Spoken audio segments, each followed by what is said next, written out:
Julien Rivoire, je suis militant à la FSU, responsable national sur les questions d'alternatives et de services publics. Par ailleurs, je suis enseignant de sciences économiques et sociales. J'ai participé au titre de la FSU à la co-rédaction d'un rapport qui s'intitule 1 million d'emplois climatiques. Voilà, et je viens de Paris. Et là, donc, ce soir, on est à Marseille. Alors, la démarche de cette campagne, 1 million d'emplois pour le climat, c'est de s'appuyer sur des enquêtes et des études existantes qui démontrent que la transition climatique serait, si elle est menée avec des principes de justice sociale, bénéfique pour l'emploi, qu'on peut créer davantage d'emplois que d'emplois qui seraient supprimés. Et donc avec cette plateforme, on cherche à construire des convergences, des espaces de dialogue et de confrontation entre des réseaux associatifs, écologistes, altermondialistes et des réseaux syndicaux, des organisations syndicales, pour porter ensemble des revendications pour la création d'emplois qui soient garantis, des emplois de qualité, mais également pour engager entre nous une réflexion sur les moyens de protéger les salariés des secteurs qui seraient impactés par la transition énergétique et climatique nécessaire. Donc le rapport que nous avons publié ensemble fait état des emplois et des secteurs qui seraient concernés par la transition, démontrant qu'on aurait nécessité, en tout cas il y aurait besoin de créer un certain nombre d'emplois, environ 600 000 dans les secteurs traditionnels, j'allais dire, de la transition, mais également des emplois dans des secteurs auxquels on pense peut-être moins pour assurer la transition. Par exemple, on a besoin d'enseignants pour réfléchir et assurer une formation initiale qui soit de qualité et en lien avec les objectifs de la transition, mais également développer une formation professionnelle. On a besoin également d'animateurs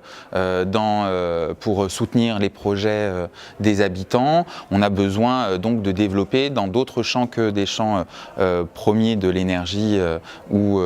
du bâtiment, de ces secteurs auxquels on pense traditionnellement pour la transition, de développer des emplois. Ces emplois, si on veut réussir à construire j'allais dire une appétence, un intérêt pour l'ensemble des salariés, et si on souhaite que aussi cette transition elle soit juste socialement, ces emplois ça ne peut pas être des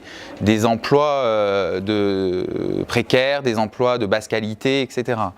Donc nous, ce qu'on porte comme revendication, c'est que ce soit bien des emplois pérennes, des emplois en CDI,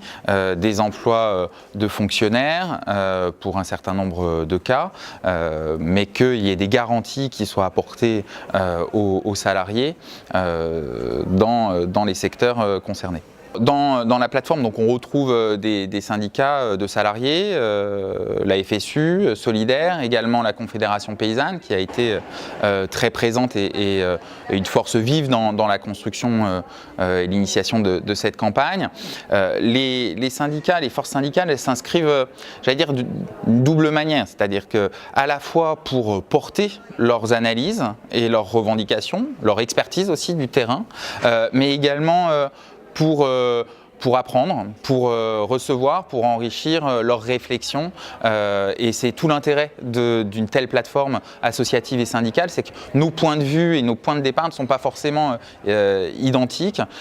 Et la confrontation peut être assez bénéfique si elle se fait avec un objectif commun. Donc Magali Bailleul, je suis militante de la FSU, du SNES, puisque je suis enseignante, professeure d'histoire-géographie au lycée Marie-Madeleine Fourcade à Gardanne. Je suis donc pour la FSU membre d'un certain nombre d'instances et en particulier, pour ce qui nous occupe ce soir, je suis membre du Césaire, PACA, mais aussi également membre du CREFOP, toujours de la même région, évidemment, de la région PACA. Alors pour ma part, ce soir, je vais essayer d'intervenir sur un champ et un dossier que je connais parce que pour la FSU, c'est un dossier que je traite assez régulièrement, notamment au sein du CREFOP. Et la question de la formation est une question essentielle fondamentale dans la réflexion que nous voulons mener ce soir et puis évidemment par la suite. Ce soir n'est qu'un début, parce que créer des emplois qui correspondraient aux enjeux que nous avons définis nécessite aussi de créer les formations et de former la main-d'œuvre capable d'occuper ces nouveaux métiers, parce qu'il va y avoir des nouveaux métiers, il y a déjà des nouveaux métiers, ou au moins des nouvelles compétences, parce que pour la formation, et pour répondre à ces enjeux, il y a bien sûr des nouveaux métiers, mais à l'intérieur de métiers déjà, qu'on pourrait dire traditionnels, classiques, il y a des compétences nouvelles à acquérir pour la main-d'œuvre. Et donc, sans cette formation adaptée, qui est pensée en fonction de ces enjeux, on risque de ne pas réussir à mettre en œuvre cette transition écologique et énergétique. En région PACA, on a, on va dire, une difficulté assez importante parce que par rapport aux enjeux que nous avons en tête, l'exécutif régional vient de voter un contrat plan régional de formation et d'orientation professionnelle qui ne se préoccupe pas du tout de ces questions-là.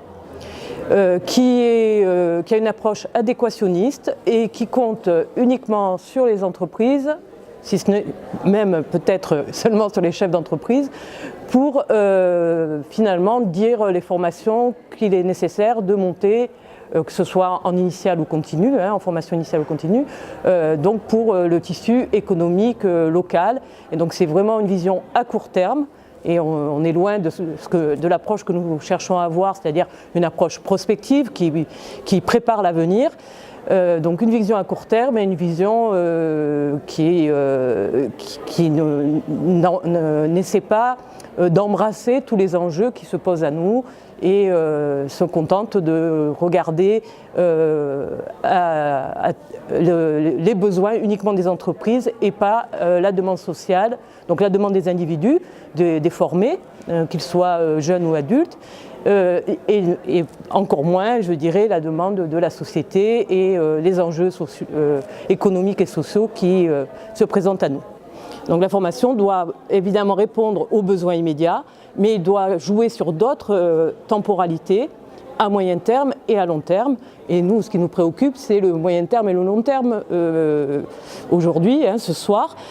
puisqu'il faut préparer les emplois et les métiers de demain qui permettront de mettre en œuvre la transition écologique et énergétique.